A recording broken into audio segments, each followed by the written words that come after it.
This question appeared in the JAMB's University Matriculation Examination Mathematics in 1990. It is from the topic Indices. And to read the question, it says, simplify the square root of 160 r squared plus the square root of 71 r to the power of 4 plus the square root of 100 r to the power of 8.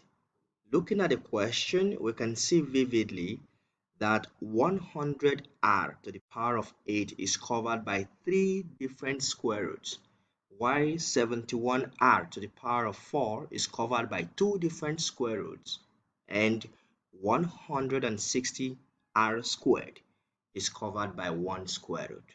So, how do we solve this kind of problem? Well, this is just like the same problem I solved a few days ago on fraction. The question also came from the same exam body. So, a strategy you can apply to solve this is to do it in bits. So, let's solve it and see what you can do to be able to dissolve this. I'm going to begin by solving the part that requires the square root of 100 r to the power of 8. So, to rewrite this part of the question, I can write it simply as 100 r to the power of 8 and close the bracket raised to the power of half.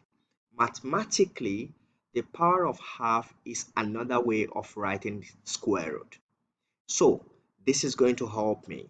Now, if I simplify this expression, the square root of 100 is 10 because 10 multiplied 10 is 100. Now, to simplify r to the power of 8 and all in a square root, I simply have to divide this 8 by 2. That gives me a 4, while the 2 is cancelled out. And 4 multiplied 1 is 4. So, this leaves me with r to the power of 4. Now, if you look at this, we have emptied out the first square root.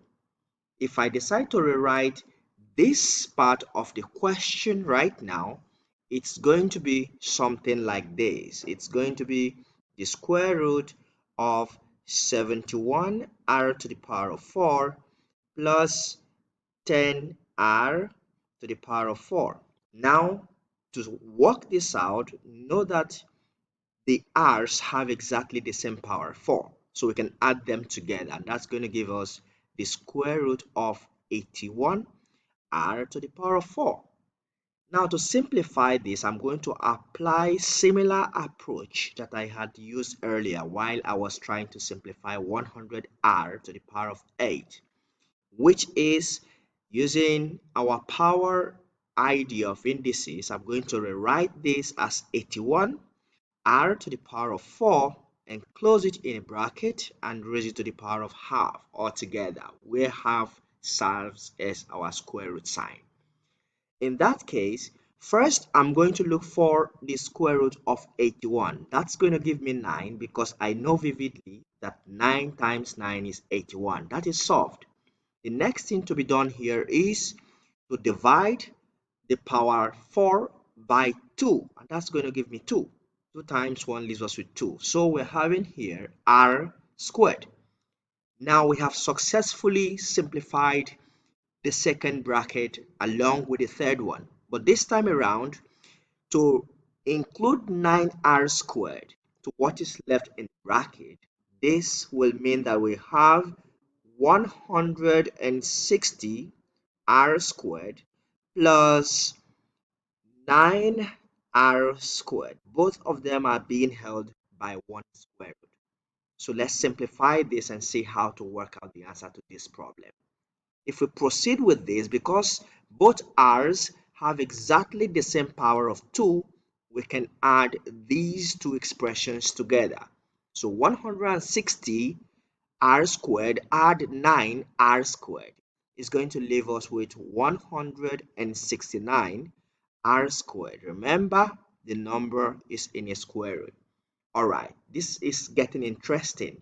We can choose to work it out using a bracket like I did before, or we can go this straight away because it's far much simplified. The square root of 169 is 13 because 13 times 13 gives us 169. Why the square root of r squared is simply going to give us r because the square itself can be cancelled out by the square root. And this is the final simplification we can give to this problem. Hence, we will say that this full set of expression given in this square root ends up with the answer 13r. Can you try solving it with your method and let us know if you have a simpler way to do this kind of problem? As always, thank you for watching Whiteboard Math Party. If you have not subscribed to this channel, please do us a favor by doing that and turn on the notification bell so that you can receive more of our updates in the future.